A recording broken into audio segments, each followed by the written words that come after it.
নমস্কার, কলকাতা টিভির পর্দায় আপনাদের স্বাগত। সঙ্গে রয়েছি আমি ঈশিতা। এই মুহূর্তে আমরা যে খবরের দিকে নজর রাখবো, চাকরির অপেক্ষায় থাকা বেকার যুবক যুবতীদের জন্য কিন্তু বড় পদক্ষেপ রাজ্য সরকারের।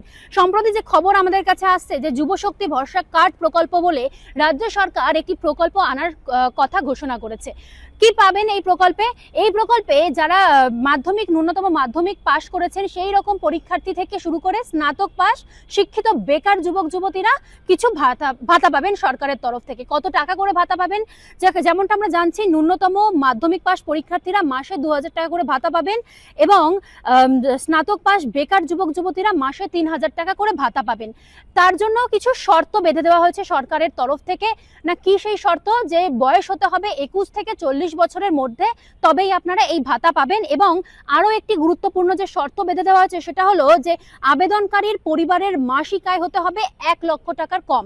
অর্থাৎ 1 লক্ষ টাকার বেশি বা 1 লক্ষ টাকা হলে কিন্তু তারা এই প্রকল্পের সুবিধা পাবেন না।